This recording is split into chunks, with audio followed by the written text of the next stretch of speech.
You're listening to Cinema Rex. It is an Iranian film podcast. Episode 23, Mohamad Ali Fardin's Sultan Qalpa, King of Hearts. Do you hear the baby playing in the other room? Sorry about that. That's okay.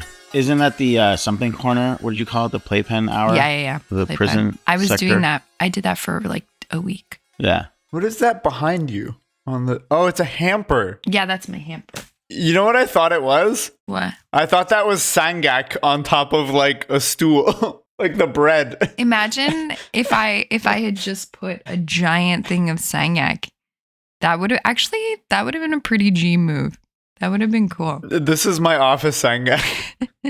This is actually like our guest room. That's like the messy room in our house. My guest room is also stocked with sangak. Really? Durud bar shoma dustan aziz. This is Cinema Rex podcast where we discuss all things movies, cinema, art, music, dancing, culture, love. I'm Kaveh Mohebi. And I am Farhan Moradi. Let me dive right into our guest because I have so many questions for her.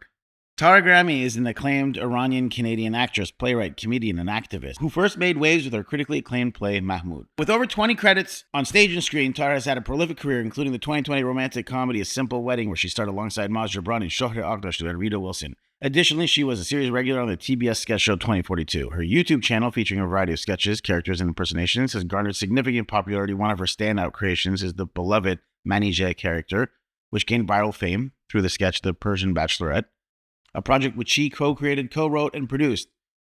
She was the host on Persia's Got Talent, the Persian spin-off, the popular reality talent series, Britain's Got Talent.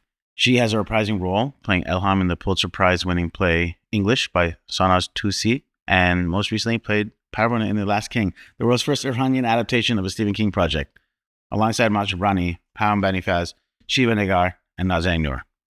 Which was Made by who? Who made that, Kaveh? It was some fraud writer. Kaveh made that. Tara, I have a question for you. Yeah. Hi. Serious question. Yeah. Here's where we get serious. When looking at your career, I've actually been very impressed with how there's always an emphasis on putting unique multicultural, specifically Iranian perspective in a lot of your roles and your projects. And I'm genuinely curious, how important is it for you to bridge the gap between your Iranianness and being a Canadian actor living in LA who also wants to work on American shows and American projects and stuff? Like, how important is it for you to bring Iranianness to the stuff that you do? I think for most of my career, it's been the most important thing. It was so important to me, especially like after school and after I wrote Mahmoud and performed Mahmoud, I saw that there was really a market for it and it really touched Iranians and there were so many non-Iranians that were so impressed by our culture and would come and be like, oh my God, I learned so much from your play, you know? So I was like, okay, I can do this. I can just be Persian in everything that I do and make it like my goal to, you know, show our culture to non-Iranians and to hamdardi, to have like mutual compassion and Bridge the gap. Bridge the gap. Yeah, thank you. I'm really tired, guys. It is 7:30 in the morning and And you're a mother of how many months old now? 11 months. He's almost 1. When did you turn 1? August 18th. That's awesome. I was about to be like, Kaveh, 11 plus 1 equals 12. So 1 That's why month. Farhan's here. He's the math guy on the podcast. You need a math guy on a cinema podcast for sure. Do you feel like sharing your son's name, or we can cut that out too? No, yeah, his name's DR. Oh, that's He's beautiful. very beautiful. Thank you. Kaveh knew. Kaveh's always I've always known. known. Kaveh met him when he was in my belly. Yeah, we drank a lot that night. We were drinking. Yeah, I was smoking. It was crazy. I was about to be like, how did Kaveh go into your belly to meet this? I do wonder about Mahmoud because it was the first time I'd heard your name, and I remember my mom thinking there's this writer and performer who's Iranian and I've told you this story before, but she was like, oh, she's so great. I saw her play at Fringe and she's really like making a name for herself. You should go out there and do the party buzzy thing and like get to know her and work with her. I'm like, Mom, not every Iranian has to get together and work together. And now I wish I had taken my mom's advice because then I didn't really get to meet you for like another 20 years later or 15 years later. And I should have just listened to my mother. 10 years later? Yeah, you should have listened to No, you're right. It's probably been 15 years. I just didn't want to age myself. It's been like 5 years since I was 22. No, you were 6 when you did it. So we can do the math and work from you being 6 years old doing that play. But what's the math? It's 12 shekels. Awesome. Yeah. Where did Mahmoud come from? I studied theater at the University of Toronto.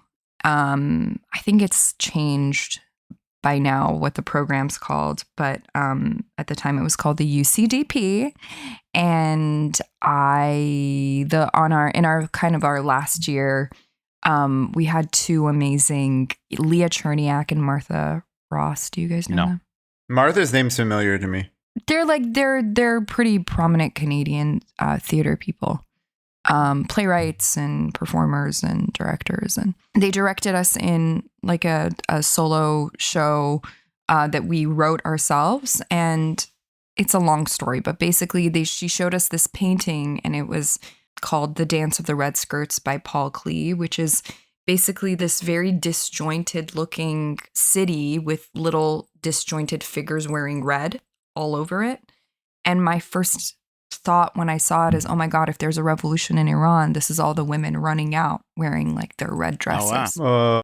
And that really, like, it was the first time I was 19 or 20 that I was like, oh my God, wow, I could make theater about my Iranian identity. Because until then, I didn't have any Iranian friends. I was very, very Canadian at that time. But I would go to Iran like almost every summer. So I had a strong connection to Iran, but my Canadian life was my Canadian life, and like my Iranian life was my Iranian life. And then, yeah, this bridged the gap. Thanks, Kaveh. I went home in a cab at that time. I don't know what Toronto's like now, but in 2009, we took cabs everywhere. There was no Uber. So I took a cab home, and all of the cab drivers were Iranian, like bar none. Like they were either Iranian or Pakistani. And my cab driver was Iranian that night, and he was like telling me about how shit Iran is, basically.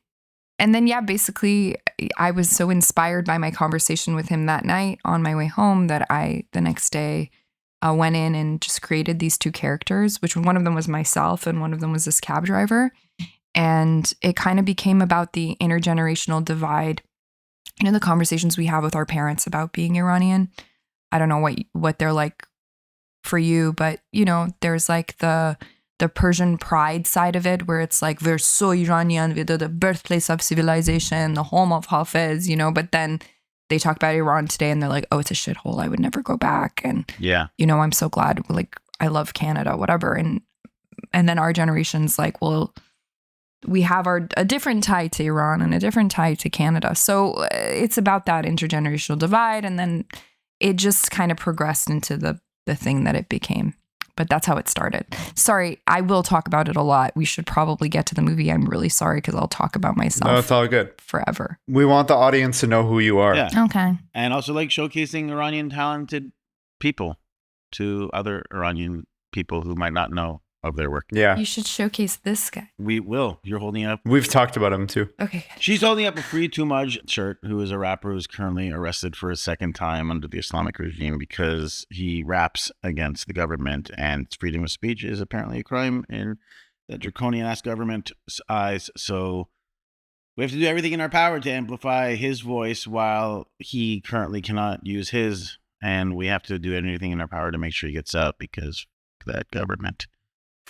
That government, right, Farhan? With swear words that we want. Yeah. Don't say the F-bomb. Farhan's going to get mad at you. And he was sentenced to death.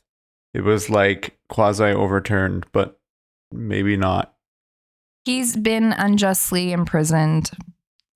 This is his third time, and is being held under bogus charges. And he and all political prisoners in Iran should be freed. Amen. Yeah. Can I ask one last question? My last question for you is, working as a host on Persian's Got Talent, were there ever any ridiculously funny stories or acts that either didn't make the cutting room floor or any weird ego stuff in terms of the guests that you had? Honestly, no. I don't really remember anything, but I'll tell you something that was so unexpected about it for me was a lot of these people were refugees, and they would kind of tell like a cleaned up version of their story on camera, but then they would tell us the real story of how they got there. Mm-hmm. And I've never felt more proud to be a part of something than I was at Persia's Got Talent. That's awesome. Why do you think that they would tell more cleaned up stories? Was it like they didn't want to be embarrassed or like feel No. like shame or anything? No. It's just like cleaned up isn't the right word for it. I mean, because in editing, like a lot gets cut out and a lot gets manipulated kind of to fit whatever storylines, especially in these reality TV shows. Right. But yeah, some of their stories were really heartbreaking, and having them tell you in their own words backstage, like this, like especially like there was one little girl. It's very powerful, and it was just really cool to be in the presence of all these amazing, talented people who were Iranian. It was an amazing experience for me. I'm really sad we didn't get to do it again. Let's pivot to talking about the film, because when I initially approached you about being a guest, we were going to do a different movie. But at one point we spoke and I said, what is your favorite film? And you said this is one of your favorite. Is this your favorite Iranian film? I'm guessing because you have the shirt and the DVD and the poster and the socks. I don't know. I think so. Yeah. It's the one that's the most like nostalgic, and also it's like a comfy watch for me, if that makes any sense. Yeah. It like is a very comfy watch. Yeah. So first off, the movie is King of the Hearts, or in Persian, Kaveh is. Sultan Qalbha. And had you heard of this movie before? I'd heard of the song. I didn't know it was, I'm guessing the song, and we'll talk about it more in detail, came from the movie. Yeah. Yeah. So you had never seen this movie? I had never seen the movie. In my first watch. Oh, wow. Wow. Okay.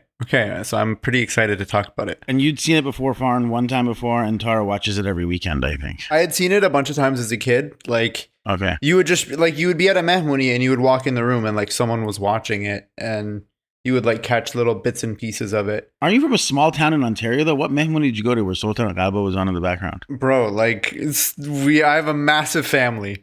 Absolutely gigantic. Like, especially in the 90s. They were all in the same town? No, but within, like, a couple hours of each other. But back then, there was no internet, right? There was no, like, Iranian satellite. And there was maybe one or two Persian stores in Toronto. There was like one kebab store, and then there was like Aussie, which was like the only Persian grocery store at the time. And it was all the way in Toronto. So like, I remember. Right? Yeah, Aussie was the one. Yeah. And you would get like 30 minutes to an hour on Omni with like Persian programming once a week. So our family would stay in touch with their siblings, their cousins, their second cousins, their third cousins, and we would all get together at a different relative's house like once a week. And sometimes there'd be like Samad on in the background, or Sultan Qalbha would be on, like different movies would be on in the background, either because every once in a while during that 1 hour or that 2 hour block on Omni, they would show a film, or someone would go get a copy on VHS of one of these movies and it was always like labeled Parse Video. It was like the big one, and it would always like come up. Do you remember that video store at I think it's Young and Steele's? There's like a tiny little video store in the corner of the strip mall. You guys remember this? Yeah. You remember it? That had all Parse Video. Was that Parse Video? Yeah. I'm pretty sure. Yeah. And before the pre-roll on the VHS tapes, it would like show this little logo from the Parse Video, and online this is Parse Video. This is Parse Video on the thing. That's awesome. And I just remember the deep voice of the guy just being like, Parse Video, and you're like, whoa. Let me do a quick plot summary, and then you guys can take it away and start gushing. Okay. Sultan Qalbha tells the story of Saeed and Sitar, two lovers who, thwarted by disapproving family members, marry in secret because their parents want to pressure them to marry for money rather than love. During a work trip, an accident occurs, leaving Sitar to believe Saeed is dead due to deliberate miscommunication from the families. Feeling abandoned by everyone in her mourning, Sitar attempts suicide but survives. However, the accident leaves her blind, while ironically leaving Saeed to believe Sitar has also died from her accident. What neither of them know was Sitar is pregnant. The two go on with their separate lives, both thinking they have lost the love of their life. Years later, Sitar's daughter, Khorshid, unknowingly meets her own father, Saeed, who has become a famous singer, and forms a friendship with him. Saeed is downtrodden, still grieving the loss of Sitar, but is now engaged to a wealthy woman, Fitneh. In listening to Khorshid's stories about her blind but beautiful mother, who sings with a ragtag band of poor street musicians, Saeed is moved to give her thousands of dollars so that Khorshid's mother can have the costly surgery that will restore her vision. The money comes from Saeed's fiancée, who agrees to lend the money if Saeed will finally go through with the wedding. When Setar regains her sight, the lovers are reunited, and Saeed learns that the little girl he has come to love has been his daughter all along. It has no Rotten Tomato score because these movies don't get Rotten Tomato scores. So... Yes. Just one quick question about your summary. I think Fetne says, I'll give you the money if you bring me with you on your tour. And then if at the end of the tour I didn't disgust you, then do me the courtesy of marrying me. Yeah. I think that's the arrangement. Right. You have to get that right, Kaveh. That's really important. Thanks. I just know because, Tara, there's a tendency for people to send me angry DMs when either me or Kaveh get things wrong. No one messages Kaveh. I get emails and DMs and phone calls. To be fair, I would probably DM you too, to be fair. I'm just going to say the Oxford Dictionary definition of summary is a brief statement or account of the main points of something. Okay. Tara, what do you think? What do you think of Sultan Al? Take it away. Guys, come on. What an amazing film. It's so good. It is how do you describe Sultana? It's the perfect movie for me. It's funny. It's romantic. It's a musical with amazing music, classic hit after hit after hit. Sultan Gapa is one of the most famous Iranian songs. Come on, guys. And it come from a movie, guys. It's so fucking good. Excuse my language, fan. You can edit the fucking out. It's just... I just had so much fun rewatching it. First of all, I should disclaim this by saying that when I was little, like a baby, I watched it so much that one time we went away for the weekend and our neighbor who lived downstairs from us came when we got back and was like, I'm so glad to hear you guys are back. And my mom was like, oh, how did you know we were gone? How did you know? Because she's like, oh, we haven't heard Sultana Gapa in a few days. That's how much I watched it obsessively as a kid. I was telling you guys last night in the chat, I also would imitate all of the songs as a kid. So I have this video where I'm doing the song that Setar sings to the baby, the la la la la la la. And then I transition to Fardin singing Di shab khoab to ra didam. And then I transition to Khorshid singing and dancing to Ye dunya har kasi. So what I'm trying to say is... Sounds like Mahmoud. Sounds like it was the inspiration for your play. It is a little bit like Mahmoud. La la la la la la. ये दुनिया है कैसी थोड़ी पूरी दामियोरी मेरे इतने मेरे ना कोई मेरे आनिता ये सच्चू छाड़े ये सो हमें थोड़ा दिना चलो या ये पशुरी रोज़ ये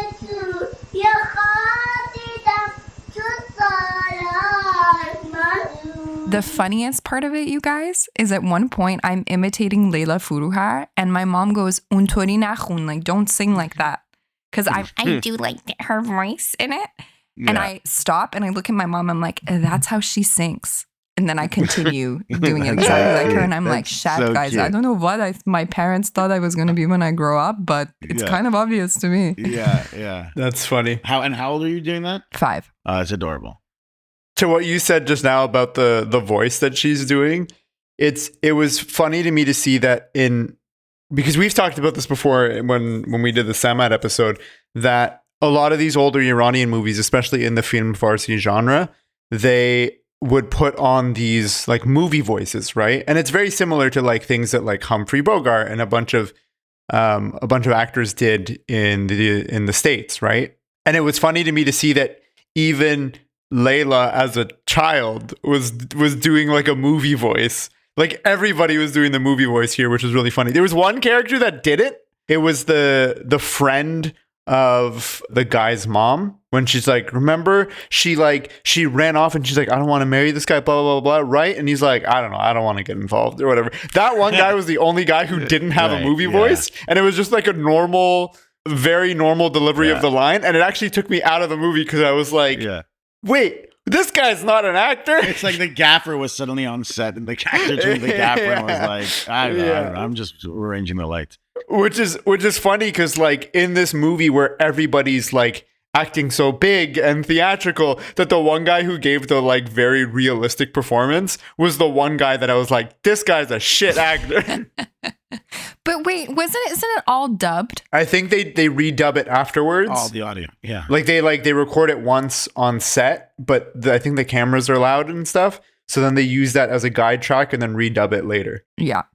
I mean, I don't know how accurate this was, but based on the research I had done online, the singer Arif, he dubbed all the singing for sure. I don't know if he's the singer. Did he dub all the dialogue too? No, that's the songs. So he dubbed all the just singing. The song. Except for one of them. I think the first song, I think Fardin sings the first one, and then the rest of them are all Arif. Oh, okay. I'm pretty sure. Well, the first one's when he's like singing like the lyrics. About while he's driving the car. Yeah. It's like Machine sabari, sabari, sabari. Yeah. And okay, I just want to talk about that really quick because that's our introduction to the characters. Is like you see a baby. The first shot is like a newborn baby, and then it's like you see a little montage of this kid growing up, and then it grows up into our main character. What was her name again? Was it Setare? Yeah. Yeah, so she grows up into Setare, and then Setare is like somberly singing in a courtyard, and she's just so melancholy and in her thoughts and singing about the longing she has for the love of her life and all this stuff. And then all of a sudden the camera like whip pans to this guy. He's like happy-go-lucky driving in a van, and he's like singing about how great it is to be driving. He's like, I'm driving, this is great, I'm driving, I love driving. And then it like whips back to her, and she's like, I miss my love. She's all sad. And then he shows up, and then they're both like in love and happy to see each other. And it very quickly it tells you like she's a little bit of a pessimist, he's a little bit of an optimist, but they balance each other out and they love each other very much. And they're like star-crossed lovers. They love each other like all good family members do, right? Because they are also cousins. Yes. They are cousins. A tale as old as time. Yeah. This is 1960s Iran. Tara, if you're going to marry one of your cousins, which cousin would you want to marry? Shit, man. Rank them. It's actually funny because all my cousins are dudes and I'm very close to them. So that's really weird. They're like my brothers. So it's a little bull. That's funny. Setara was pretty close to her cousin too. Oh, shit. I'm sure. I mean, I guess like for non-Iranians listening to this, maybe it's not even a non-Iranian thing, but I guess that's more of that was like that. Clearly, nobody bat an eye when that plot point comes up in the 60s, right? No, people even now in Iran like it's not a big deal. Marry their first cousins? Still? Maybe it's a little bit more of a big deal now. Deal now. You're right. I will say, like, I know in the 70s when instances of this would come up, people would start to be like, "What? Why would you marry your cousin?" Like already it was becoming like a stigmatized thing. And I think a big part of it is like before that, again, you're talking about like an Iran where there wasn't very many, like there wasn't public transportation. Not everybody had a car. Yeah. Not everybody was educated. People lived in rural areas. Nobody knew each other. There were no phones. There was no internet. So like you kind of, when you lived in a small town, right? Which Setara lives in a small town. She lives in like a village. Yeah. Right? Her family's affluent and they're like a big deal in the village, but she lives in a village. Mm. So like her options are either like, I can marry this guy that I grew up with who's my age and we have like similar interests, or I can marry one of my dad's like family members. Yeah, similar family members. Or I can marry one of my dad's like old business associates. Yeah. I was just going to say sexual intimacy is relative, so it doesn't really matter. It's a pun. No, but also if you think about it, like how much exposure did people have to, like especially women, like girls, how many like other guys that they get to see, you know? Yeah. You got to play with your cousins. You grew up with your cousins. Mm-hmm. So you have more exposure. And then also I think marriage was arranged a lot between cousins for like social reasons to like keep things in the family. Mhm. And another thing, they didn't know that at the time that, you know, this could cause some birth defects if you have babies with your cousin. Yeah. So I think that's why it became more taboo, is because people realized, oh, inbreeding's not great for the future of our human development. So I think that's why it stopped. But, you know, it's kind of what you're exposed to. Yeah. Anyway. Yeah, moving on. My first experience of watching this movie was pretty difficult, and I'm really curious for you, Tard, to tell me the runtime on that DVD, because I watched two versions, one which was 2 hours and 20 minutes, another was an hour 50. Both of them had scenes the other didn't have. So even the 2 hour 20 minute version didn't have scenes, had edited scenes that the an hour 50 version had. So what does that DVD say? It doesn't say, does it? It doesn't say. Let me see. What is the version DVD? you're both most accustomed to? I watched the 220 version. Yeah. Because I didn't watch the DVD this time. I watched the DVD last time I watched it, which was like maybe last week, like a couple years ago. Right. But I watched it on YouTube, and I watched the 220 version. Yeah. So I watched the YouTube version, and then there's the other link that there's imvbox.net or whatever. Yeah. And that's an hour 50, but that version had extended scenes too. But it's a shame because I think the YouTube version also cuts out a lot of the music. But I like the movie. It's very sweet and cute. It's very melodramatic, very soap opera. So melodramatic. Yeah, like soap opera-y to the point where and I realize this watching it now as an adult, that like as a kid I knew the plot of this movie, but I had never watched the movie from beginning to end. And the reason that I knew the plot is because you could jump into this movie at any point in the movie, and a character will like get you caught up on everything you missed in the last like 20, 30, 40 minutes. Like it's like every scene someone's like, I don't want to marry that scumbag person. I'm in love with my cousin, this aunt's son, even though it's your fault that like this person committed suicide and this happened and that happened. I'm still in love with this person, and I might be blind, but blah blah blah blah blah. And it's just like every scene people are just like summarizing everything that's happened. There's just so much exposition. There's a little exposition going on, but I don't like how judgy you're sounding about it. Hey, I'm not saying there's anything wrong with this. I think this is part of the charm of the film. Okay, good. I was thinking about it, and we had the similar sort of criticism with Samad. We all, and Payam said the same thing, was that Samad is too long for a comedy. The runtime is fucking too long. You're coming from a place of 2024. You're coming from 2024. This movie was made in 1968. Let me quantify what I'm saying, because I was going to say, despite that, I'm sure the reason these movies were so long was because if you're seeing a movie in Iran in the 60s, whether you're going to the theater or maybe 10 years later they're going to show it on TV, you want to plop in at any moment in the movie, be caught up to what's happening. You don't want to miss this. That's why the writing is that way. And you also are going to stay for a while. Like, you're not in a rush. You're not going to be distracted with YouTube. Like, you know what I mean? So it makes sense. Also, I'm guys, justifying it. Guys, have you watched movies with your Iranian parents? Do you know how many times they ask, like, who's this? Who's that guy? Who's this one? Yeah. They need reminders. Iranians need reminders.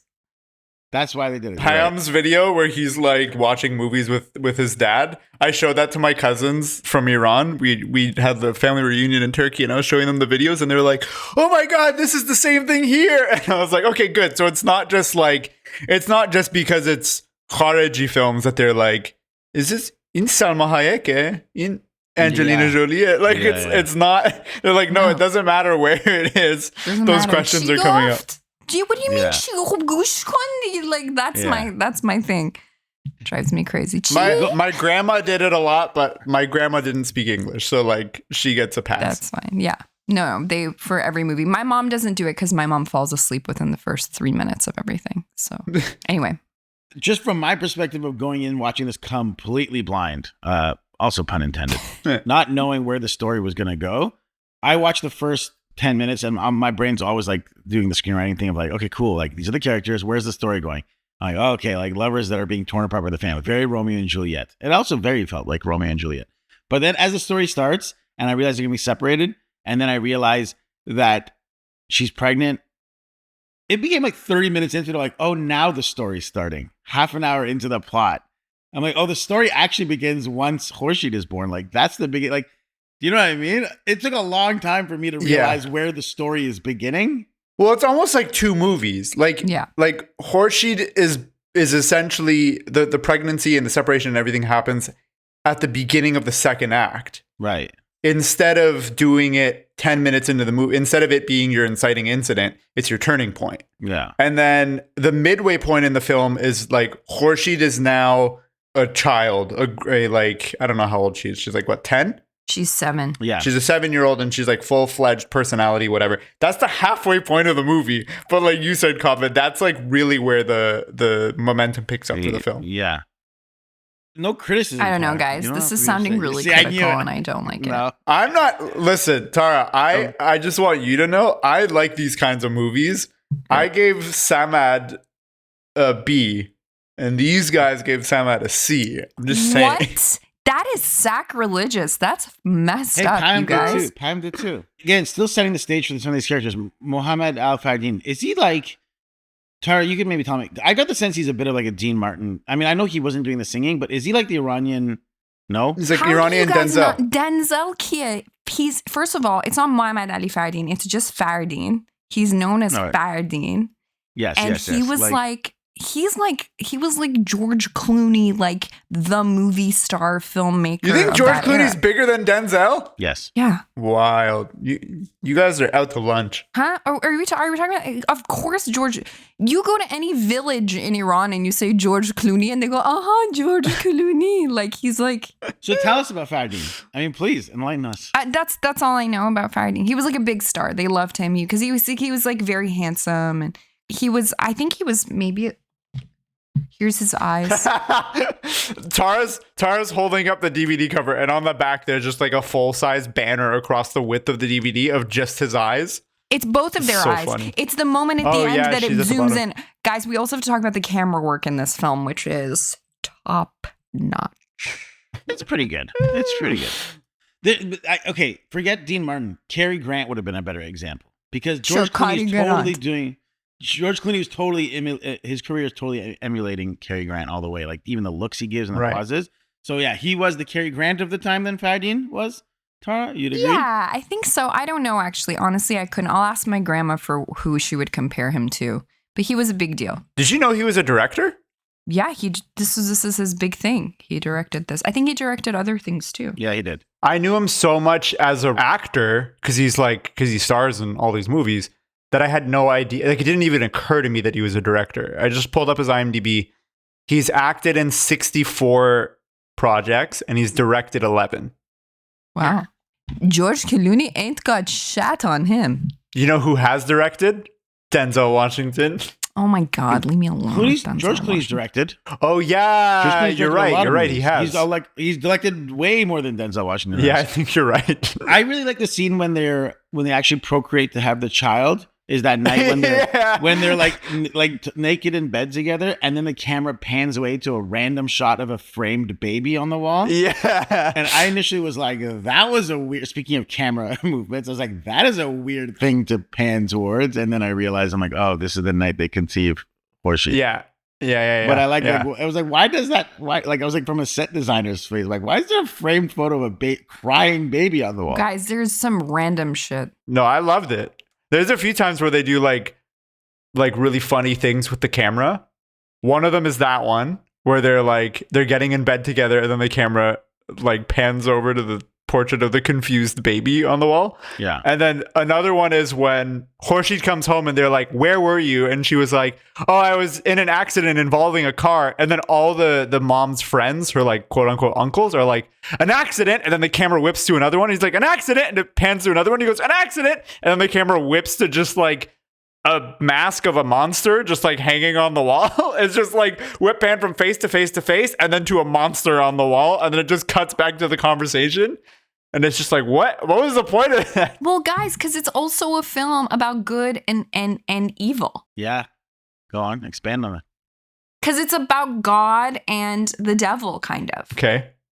Go on. If we get philosophical about it. Well, yeah, because like there's like the angelic, good kind of religious figure of Setare. Mm-hmm. And then there's the her counterpart is Fetne, who's like and his mom, who are like wealthy and greedy and conniving, vindictive and conniving and want to control him. And her dad, kind of, but her dad's kind of also manipulated by his new wife, right? Yes. Who tries to kill Setare.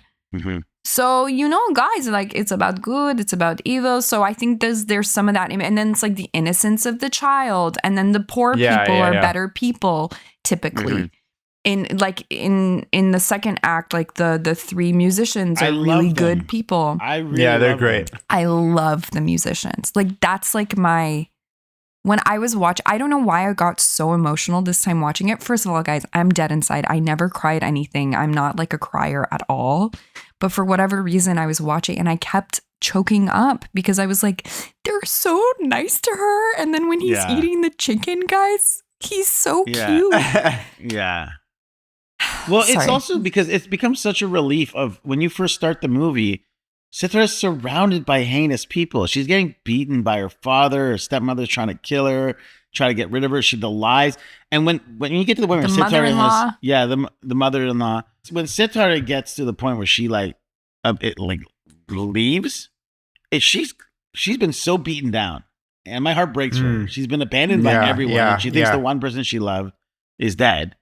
And it's really sad. Like, it's a real low point. And her mom died. Yeah. She committed suicide. She did? Yeah. Oh, yeah. Because she was essentially like neglected by her husband. And that's why Setare's aunt hates Setare, because she associates Setare with the dad. Because she's like, it's your dad's fault that my sister killed herself. Right, I remember. And you've taken after your dad. Yeah. Behind the scenes in trivia. This was the highest grossing film in Iran in 1968 and one of the highest grossing films in Iran of all time. Shit. I think it was also the longest running film in theaters in Iran. Like, I think for like over a decade, you could find a theater that was playing this movie. This note from IMDb says Arif Arifia and Adiye did the singing voices of the film and dubbed the lead performers. But if you're saying that's not true, I mean, that's what IMDb says. I actually don't know, to be honest. I don't think they dubbed their... I know Ahdiya definitely sang, and I know RF definitely sang, but I don't know about the dubbing of their voices, to be honest. No, I think they just dubbed the songs. I would say they just sang the songs, but I don't know. Yeah. The film's songs and lyrics were composed by pianist Anushiravan Rohani. Rohani, sorry, it's my Canadian accent. Beautiful music. Do you want to talk a bit about the significance of the song, Tara? I would love wax to. Poetically about. Go. Okay, so first of all, Anushiravan Rohani is he wrote Taballot. Like, he's like the man. In like, you know, when we sing Taballot. The birthday song? Yeah. Yes. I didn't know he wrote that. Keep going. Yes. He's the genius composer of Iranian everything. And he did the whole score for this. So first of all, that. And Sultan Qalpa is probably our most famous song. Love song. Like, what other than like Age Yeruz, and I mean, there's a lot. We have a lot. Obviously, every big singer has their big song. But that is definitely what stand out. Yeah, this is love songs. Across the board. Sultan Qalpa is something you hear all the time everywhere. So, and it's been covered in like tons of it's been covered in Arabic, Turkish, Hindi. Like, this song has been covered so much in the surrounding region because of its popularity. Yeah, it's a great song. The young girl Khorshid is played by Leila Furuhar, Queen. Yeah, the daughter of late Iranian actor Jahangir Furuhar. As a child, she acted in movies in minor roles, receiving recognition for her part in Sultan Qalba. As a teenager, she began modeling for fashion magazines, and she continued to act in movies and has featured in over 47 films, including Esterab, Four Sisters, and The Thirsty Ones. Oh, I thought you were going to say Esteraberi. She's most recognized as a Persian pop and classical singer. She's an amazing singer. And she's not just a singer. She's like a freaking powerhouse of a, like, imagine, like, I don't know what, like Iranian Tina Turner. Like, she's so talented. And also she was just like so important also in the 80s. and 90s in like the transitional pop from after the revolution music. Like Leila Fourouhar is that era of dance songs.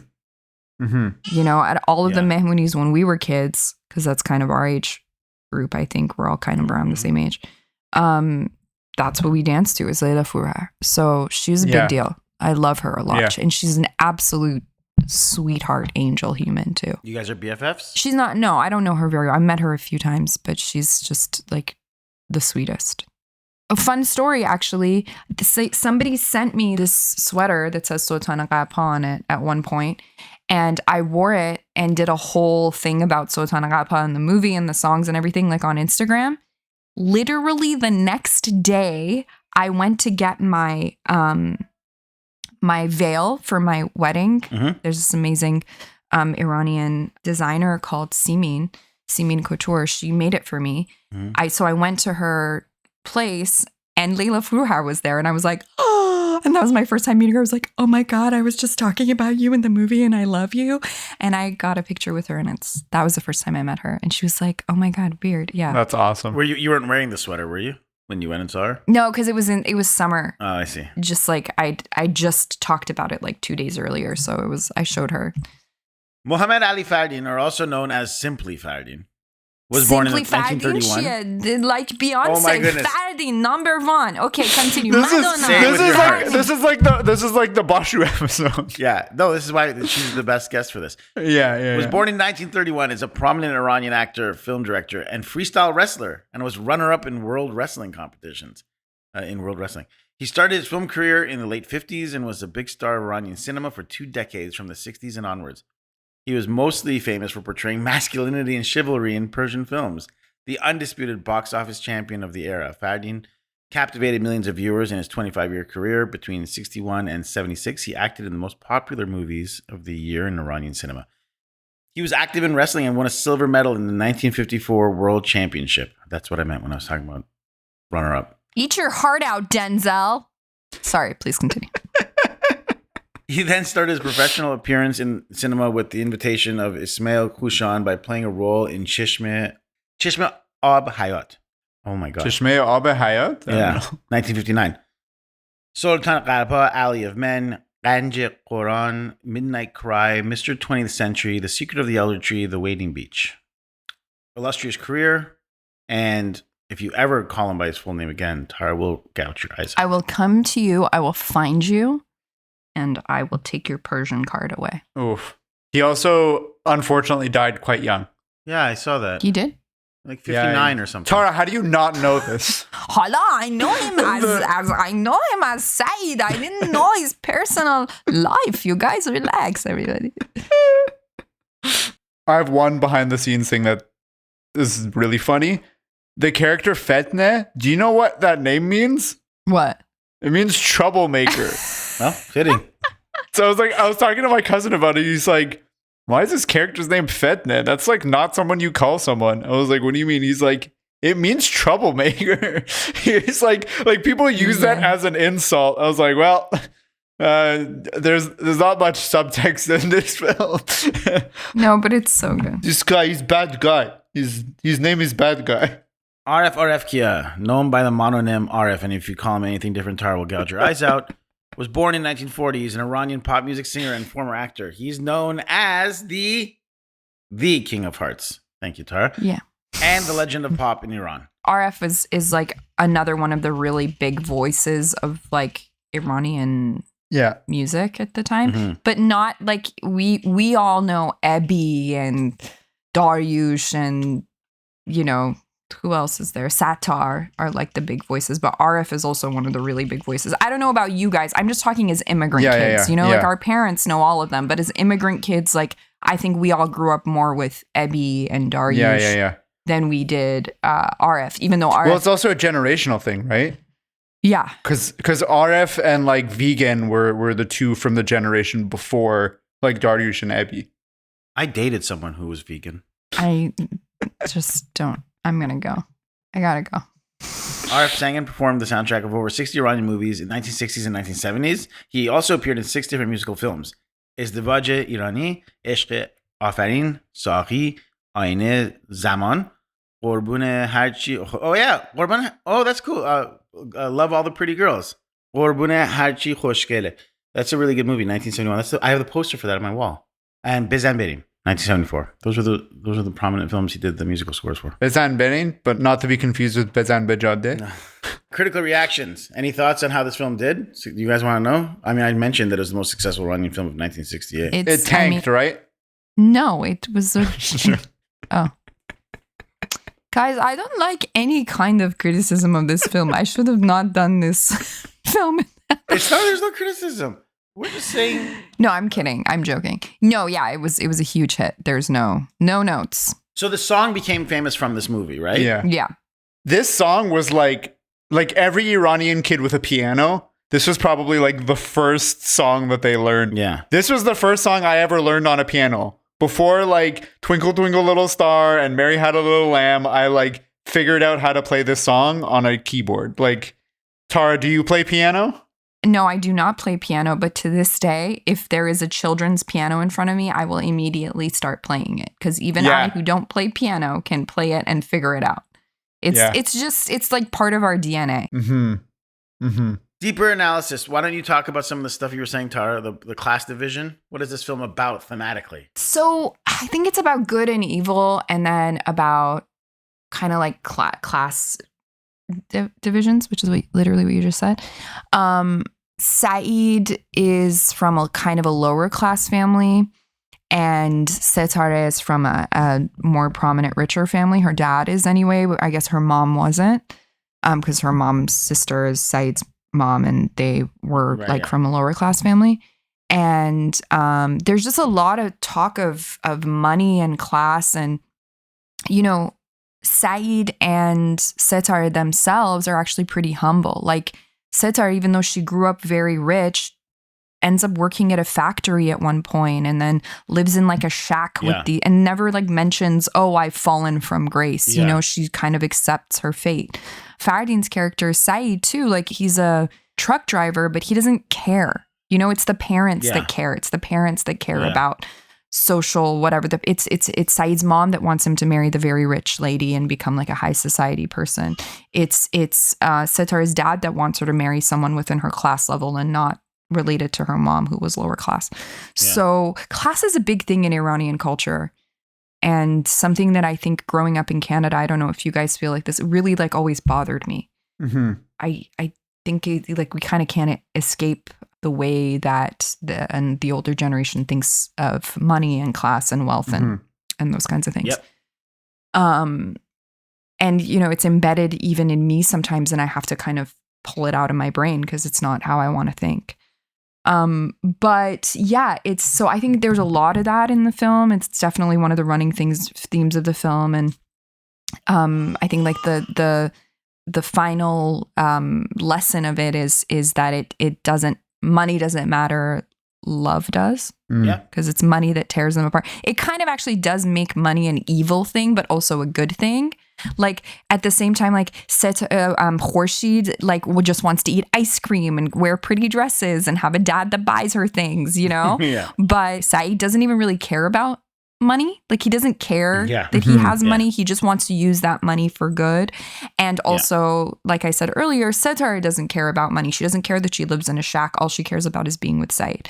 So I think the big thing is like money doesn't matter. Love is all you need. But also it's like nice to have money too. Mm-hmm.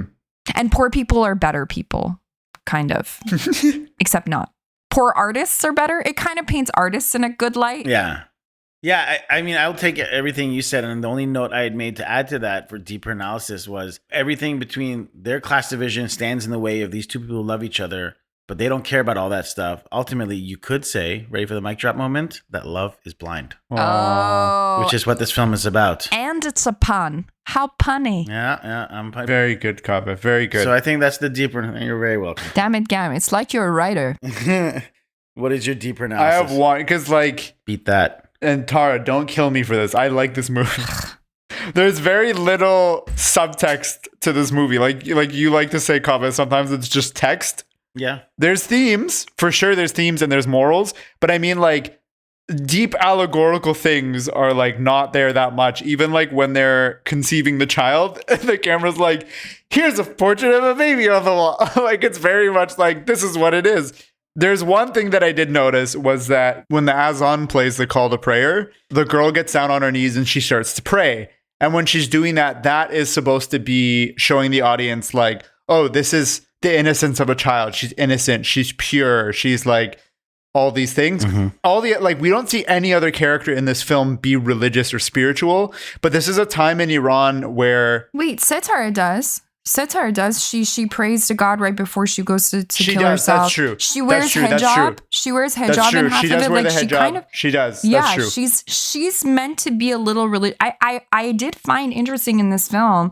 That's another thing I wanted to talk about. That I think in the earlier Iranian cinema, religion, which is obviously telling of religion, was seen as a very noble thing to be religious. Yeah, and we see this with a lot of movies, even with like in The Cow, in The Deer, like in all these movies pre-revolution, religion was always shown as like a contrast to the characters who were on hard times or who were jaded, who were distracted, all these things.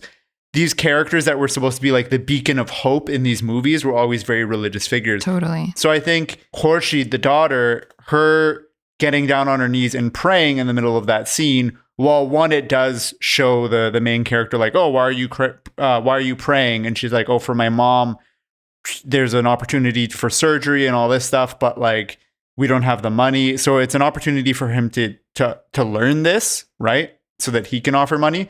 But it's also meant to show the audience and remind the audience that, oh, she's innocent, she's pure, she's spiritual, yada, yada, yada. Yeah. That's the big thing I wanted to talk about too, like how religion's portrayed pre-revolution versus post-revolution.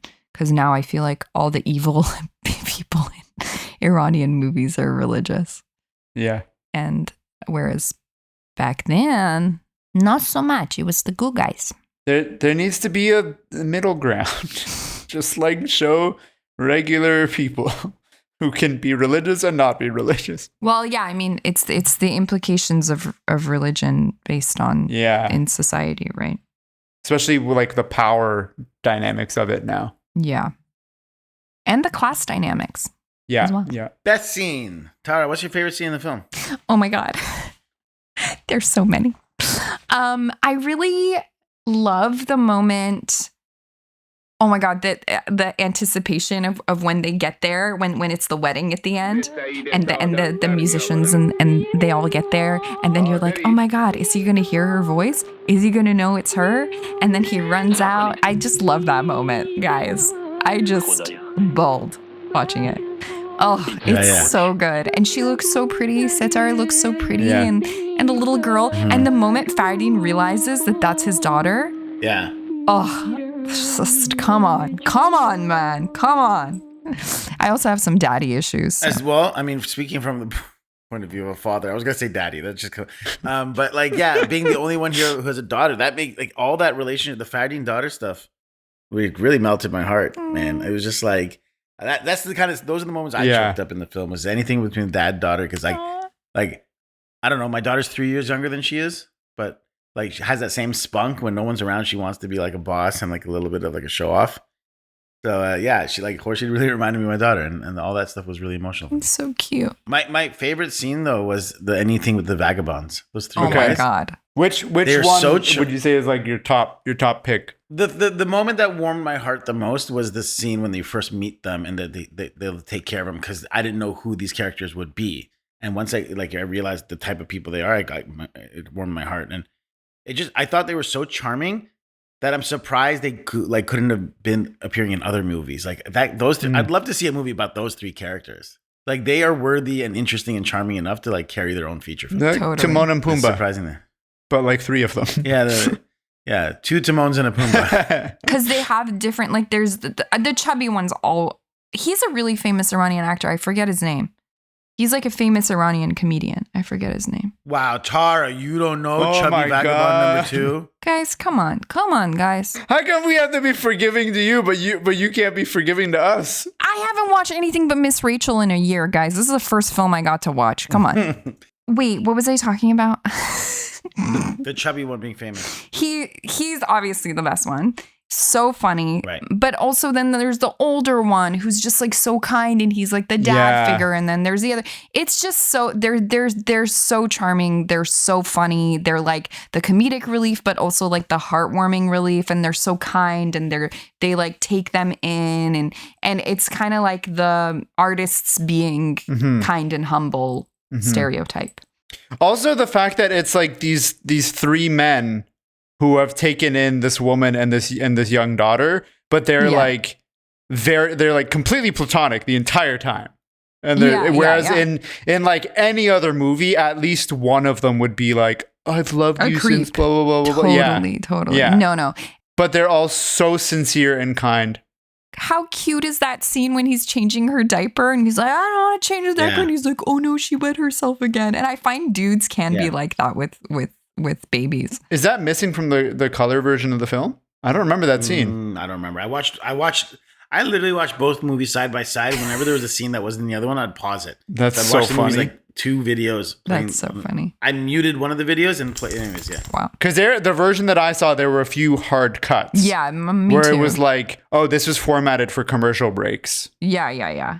Anyway, there's a scene where one of them's changing her diaper and it's really cute. There's a lot of like scenes that, you know, you would edit out if you were really making this film. Yeah. Because you didn't need them. What's your favorite scene? My favorite scene, and I have a runner-up that I think is worth mentioning.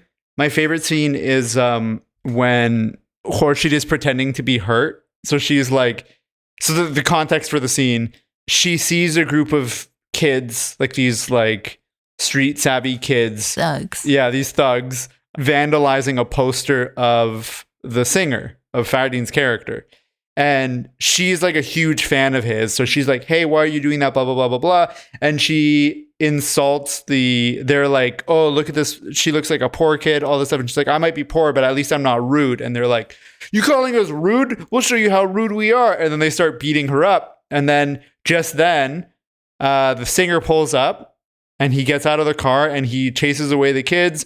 And he takes the girl into his car and he's like, let me give you a ride home. Let me take care of you, blah, blah, blah. And then she realizes who he is. So she pretends to be more hurt than she actually is. And it's just that dynamic between the two of them I just thought was so nice to see. And then she starts like whining more and more because she realizes that the more she whines and pretends to be hurt, that he's more likely to spend time with her and take care of her. And then he realizes, he catches on and he starts to play along and he's like, oh yeah, like I can tell you're really hurt from how much you're whining. And she's like, yeah, you know, it's really a good thing that I'm only whining because most girls in my place would be wailing. And then he's like, he finds it really funny and he's like, so what should we do to take care of you? And she's like, well, maybe you should buy me pastries and like ice cream because I lost that money when you picked me up. And I think it's your fault that the money got lost. And you caused me to rip my dress. Yeah. So you should get me a new dress. And he's like, he's wise to her ruse, but he plays along. And I just thought it was so sweet and heartwarming. Cute. And I loved it. It's so cute. It's so cute. And then my runner-up was a scene that, Tara, you mentioned, the lullaby scene. There's a scene where it's Kava, I think this might be the same one that you're talking about. Well, one of the early ones where it's like the mom, the daughter when she's a baby, and then the 3 friends. And she's singing a lullaby to the kid, and then they're playing the instruments, and then it transitions into, okay, here's 7 years later, and now she's dancing in the party. Those 2 are my favorites. Yeah. Yeah, that's a good one too. I like all of the scenes. All right, Tara, your least favorite scene. The hard one. I really hate all the scenes with his mom. She's such a bitch. I can't stand her face. She's like evil. I had that too. I mean, I had like father beating Sithara up with a whip of all that things. Was bad, yeah. Yeah. That was a really tough scene to watch. Yeah. Do you hate his mom more or her stepmom more? His mom. Yeah, I agree. Because I'm like, that's your son. Don't you want him to like find love? And that's her niece too, and she's like so nasty to her niece. Yeah, it's just stupid. I don't like her. Farley's favorite scene? The scene where his boss is like, hey, I need you to go for this business trip. And he's like, oh, but it's my wedding this week. And he's like, nah, you have to like postpone your wedding because I really need you to do this trip. It's a lot of money. And he's just like, but I have to get married this week. And he's like, nah, sorry, bro, you got to go. And I'm like, this, see, like the setup for this, like just doesn't work for me. I'm like, no one's going to be like, sorry, bro, you have to postpone your wedding for work. Like that just doesn't happen. I don't know. That would happen in America. Capitalism. Really? Yeah, in America it would. I don't give a shit if you're getting married. They don't give a shit, man. I don't give no shit. Damn, that's poetry. We discuss our favorite quotes of the film. I don't have the exact word for word here. We can cut any scene from it, but it was exactly following the scene you were saying. It's the interaction between Khurshid and her father, and it's like, oh, you should be so lucky. Like more girls, like other girls would be wailing, and I'm only crying a little bit. And he catches on. That entire scene is no single quote, but the back and forth between those two was so cute and it's so cute. That whole section. We'll just cut a piece of it and insert it here.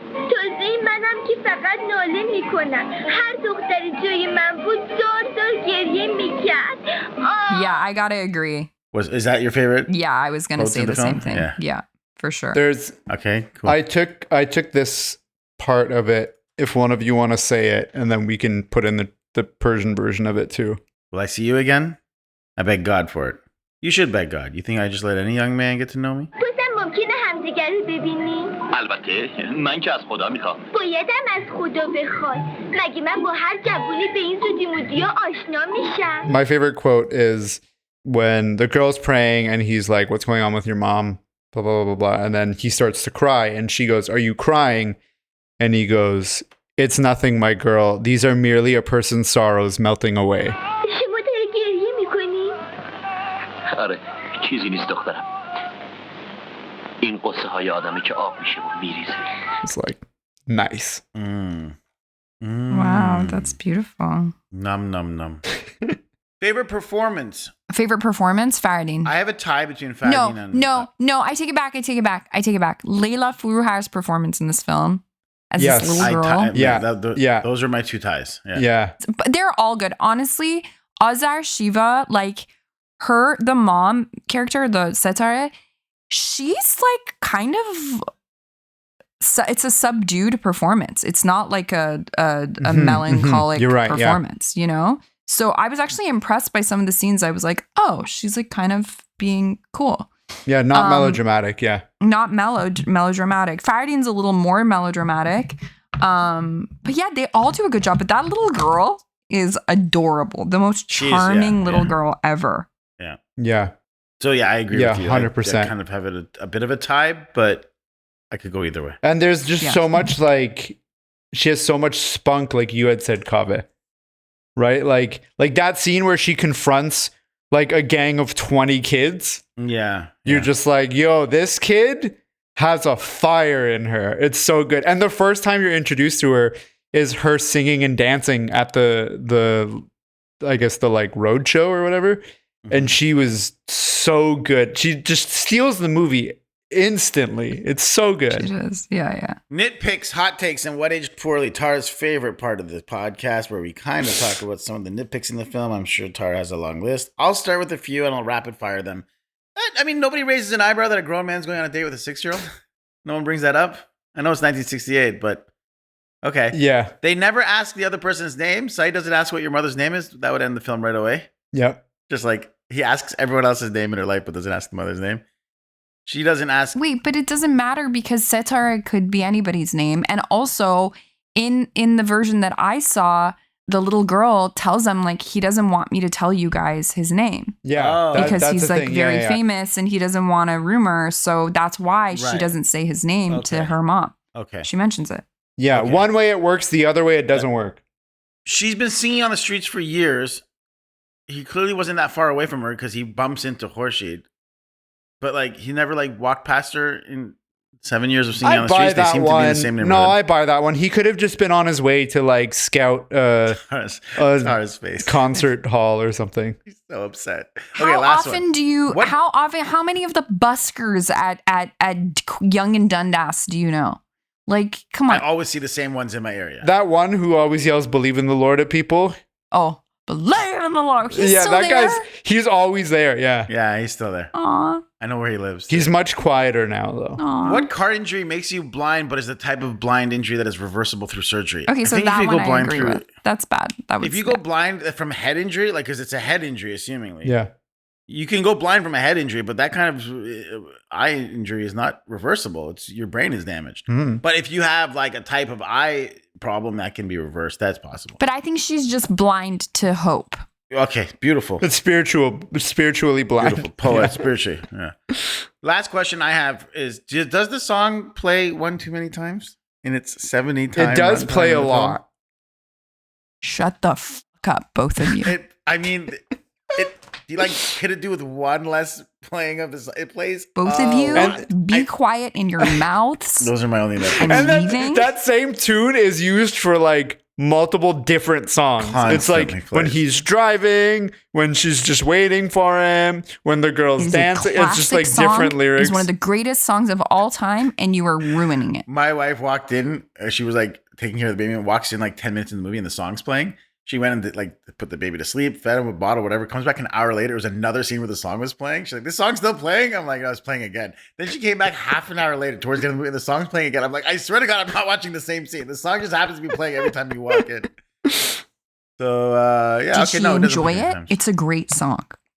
Of course, it is a great song. I think the two of us were humming it for the next 3 days because we had heard it 140 times in the span of 2 hours. Yeah. Do you have any nitpicks? Either of you? I guess Tara doesn't. I agree. No, I agree with those. I don't agree with I think the song, it is a lot of the song, fine. But if I was watching it for the first time, I'd be happy to hear that song over and over again. Guys, also my other favorite movie is Grease, so I'm not like the right person to like. Oh, that's a great movie. Both of these movies are wonderful movies. But I do agree with the other things you said. Do you have any that Kava hasn't mentioned? I mean, yeah, some of the editing's a little. The like boom, boom, boom. Yeah, boom, the like. Boom, boom. The like smash cuts. Yeah, it's the musical stings too. Whenever someone gets bad news. Yeah. The bad news. Dun, dun, dun. He startles his mother, and it plays that song again too. That musical sting for like bad news or horrific reactions. That's what really pushes it to melodrama. Yeah. You're right. Like sound mixing. You're right. I have a bunch, and I love this movie. So like some of these nitpicks are like part of the charm for me. So they're like nitpicks, but they're also like, yeah, but that's what makes this movie charming. There's a lot of the like overacting, like over the top melodrama stuff. Like one that stood out to me is after Setara wakes up to the bad dream, and then the mom's like, "Oh, it's just a dream. Go back to bed." When her going back to bed isn't like subtly her like getting back into bed or whatever. She's just like, she springs straight up from the bad dream. Fine, whatever, bad dream. And then when she's like, go back to bed, she like a robot almost just like plops right back down. And I was like, what is this performance? And then, okay, here's another one. Why have 3 accidents back to back? Like he gets in an accident, right? Yeah. And then weird. There's the accident involving the stepmom and the stepmom's friend, where she's thought to be dead. And then she gets hit with a car and she gets like, just condense the 3 of those into one, where like you have the fiancés in the car together. They get in an accident, something happens, she gets thrown from the car or something, and then they get separated, and that causes her to go blind. You've now like condensed 30 minutes of the movie into a single accident. It's not repetitive. You're not losing anything. And you can continue the movie as it goes along. I also think that there was an opportunity in the movie to make the like Khorshid being his daughter like a big reveal. Like they could have done the time jump to her being with the like 3 Amus or whatever, and maybe she's like with some other man at that time, and then he leaves her, and you can be like, wow, that guy's such an asshole. He was like the father of her kid and just abandons her, blah, blah, blah, blah, blah. And that gives another moment of conflict for her. And then at the end of the movie, when she's like, Khorshid's your daughter, then it's like this big like, oh my God, wow, this is so great. And everything gets tied up neatly instead of just like immediately telling you like, oh, she's pregnant. Here's her kid. That's that guy's daughter, blah, blah, blah, blah, blah. It was just like an opportunity for something cool. Okay, here's another one that I really liked. the surgeon comes from England. Oh yeah. Oh my God. The English speaking was really fun. And first of all, they call him professor. Yes. They don't call him doctor. And he's just like, it cuts to the English professor, quote unquote, or the English doctor, the surgeon, who's clearly just an Iranian man speaking English with a very thick Iranian accent. And he goes, thick accent. I think her eyes is all right. We must try, doctor. Thank you so much, Professor. Yeah? I tell her. Thanks. Yes, please. And he walks away. Yeah, so the guy's leaving. Yeah, he's like gone. Yeah. He's like, thanks. Yes, please. Yeah, it was really good. I wrote that down. Please was my favorite line in the movie, actually. I take it back. Yes, please was my favorite line. Yeah. Really good. He's already out of the room. Yeah, he's out of the room and he just says it under his breath. He's like, thanks. Yes, please. Yes, please. Yeah, that was great. That's the best. That's favorite. I changed my favorite performance. Yeah, me too. I take it back. That guy. Yeah. Oh, okay. Here's another one. When she gets her eyesight back, she should have been able to tell like immediately who this famous singer was. His posters plastered all around their neighborhood. Hope she didn't see Haladia. She didn't see it. And I don't know. Maybe they took them down. This is 3 months later. They could have been taken down. This is true. Okay, my last two. When he's driving and singing, he's like swinging the wheel back and forth while he's singing. That is funny. Because it's like old school driving, which could also explain why he crashed. And then we never find out what happens to her dad. Like after she gets her eyesight back and she never goes looking for the dad. Like we don't hear what happened to the dad at all. It should have been a TV series. Yeah. Double feature lineup where if we were going to screen this movie with another film for a double feature at a theater, what would be the other film you'd pick? Tara? So I was thinking of this, and I think the only like kind of comparable film is Annie, because she's like an orphan and then she gets rich, and you know. Yeah. Right? Annie? I couldn't think of anything. It's like Annie or Romeo and Juliet, kind of a marriage of Annie and Romeo and Juliet. I'm sure there's some Bollywood film that goes with this storyline. I'm sure it's like a common storyline in more like melodramatic genres. Tara, I literally wrote down this movie is Annie meets Romeo and Juliet. No way. I swear to God. For my double feature lineup, I had Franco Zeffirelli's adaptation of Romeo and Juliet, which he made for Paramount Pictures. Okay. Partially because it came out the exact same year, 1968, and because it's a Romeo and Juliet, lovers torn apart by feuding families. So like literally came same year, Paramount Pictures, and that specific adaptation. But also Charlie Chaplin's City Lights, because if you haven't seen City Lights, I have not, by Chaplin, I haven't. The logline is essentially, with the aid of a wealthy, erratic drunk, a doughy-eyed tramp who has fallen in love with a blind flower girl accumulates money to be able to help her medically. Oh, interesting. Charlie Chaplin falls in love with a blind woman and is deciding to raise money to help her surgery. So those are my two. I was like, okay, well, we have this one movie that's all about love conquers all.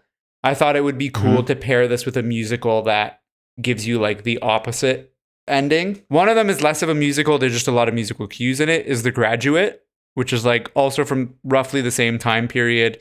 And it ends with being like, oh, just because you like make these rash decisions of like, let's run away together, yada, yada, yada. Like the movie kind of ends on a note where you're like, oh, maybe that wasn't the best outcome. Like what is going to happen to them now? And they both end with like a character running away from a wedding and like running off to be with their long lost love, all this stuff. But I think that they have tonally opposite finales. And if you want a more contemporary version of that, I would say La La Land. And La La Land is definitely more of a musical. And La La Land is a movie that absolutely is a love letter to these old classic love stories. So I think La La Land is probably my main one. They don't end up together in the end of that too. They don't end up together. Spoilers. They have to end up together. So I disagree. Can this be a modern Hollywood remake? I'll go first. I say yes. Yes. I'll put Tara Grammy. Tara Grammy in the lead of Sitar. Yeah, and can the little boy from Hit the Road play Layla Foucault's character? Like, and it's a little boy. Yeah, you could have a son. Yeah, that's so good. Yeah, little boy. Instead. He's the cutest. He's like the modern Layla Foucault to me. He's the cutest little guy. I follow him on Instagram. You get like someone like Afta or something to play the male lead. Get some Iranian singer / actor in the male lead, and or like, do you know any? Afta Hill. Yeah. Yeah. Aw, He'll be like your love interest. cutie. No, I'm too old for him. I'll find someone. Sorry, AFTA. Tara, you keep saying that and you're 21 years old. So stop. True. Sorry. And you get the director of A Star is Born or something. Or wait, was that? No, Iranian director. Oh, you're right. Get an Iranian director. Wait, Farron can do it. You do it. I could do it. We'll get Cheyenne to do it. Cheyenne's a good one. Final thoughts and grades. A+, A star. Actually, you know what? It's one of those movies I feel like there's just some films that shouldn't even get ratings because they're just classics. Do you know what I mean? Yeah. You can't grade a classic. You're going to break our grading system. We have to get a number from you or a letter. Just had A+. Although the highest you could give is A++. You give it 100. So if you were to give it like a school grade, like a number, like a percent, what would you give it? A++. Damn, 100%. Only because perfect. Well, because it's perfect. Yeah. Not in today's terms. Like, no, if this movie came out today, we'd be like, what the hell is this? But at the time and what it is and where it is in time in Iranian culture and cinema, I think it's A++ because it set the bar for a lot of things, you know? No, that's great. You're right. That actually what you just said bumps my grade up a bit. I'll give it a B++, 79%. B++. Damn, Kaveh. It's a good movie. I give this movie an A. I didn't realize until I was rewatching it how much this movie influenced my own work. I think that this movie is a classic. I think that the impact that this had on not just Iranian cinema, but on like just Iranian culture in general cannot be overstated. Like the music, the themes, the story. Like this movie, I'm fairly certain played uninterrupted in theaters for like a decade in Iran. Like you could find a theater that was playing this pretty much at any time. Overall, big fan. It's a lot of fun. Even the nitpicks and hot takes that I have with the film, they're like part of the charm of this film and what makes this film timeless. So big fan. Agreed. Which means that the official Cinema Rec score for King of the Hearts is A-. Very nice. If you're initiated with Iranian cinema in general, the thing that might strike you as odd off the get-go with musical melodrama Sultan Qalba is how oddly modern it all feels. Pre-Islamic Iranian films have a way of not just transporting you to a time before the draconian government seized power with an iron fist, but also deliver a breath of freedom, a rhythm of normalcy, a sense of decency, women without rusari, men showing casual displays of affection to one another, singing, dancing. Only a few years ago, this current regime cracked down on young Iranians for, let me check my notes there, dancing to Pharrell's song Happy in public by arresting them and sentencing them to lashes and prison terms. Yes, Sultan Qalba is pulpy, a little soap opera and cheesy in all the right ways, but it's an endearing reminder of who we are, where we come from, and the love we Iranians are capable of for one another. The film exudes charm, and if nothing else, is responsible for heralding one of Iran's most popular love songs of the 20th century and paving the way for the short life of pre-Islamic Iranian cinema that would follow. From the fable-esque nod to Romeo and Juliet to the prolonged musical sequences that sweep you off your feet, Sultan Qalba is Iran personified. Charm, pulp, cheesy schmaltz, love, and all. Hats off to the writer, director, and star, Mohamad Ali Fardin, or Fardin, and the entire cast, for giving a glimpse of modernity to Iran in a time when Frank Sinatra and Dean Martin and members of the Rat Pack dominated the radios, theaters, and airwaves. Tara, thank you so much for being a guest on this show. Thank you, Tara. Thanks, you guys. We appreciate all that you offer. Thanks for having me, you guys. That was really fun. I really appreciate you just gushing about this film. Yeah. Farhan, you know how I feel about you. Unfortunately. Thank you, Kaveh. Thank you to all our listeners. Be'omid didar. Bye. Music for Cinema Rex was written and performed by Sohail Sadinejad.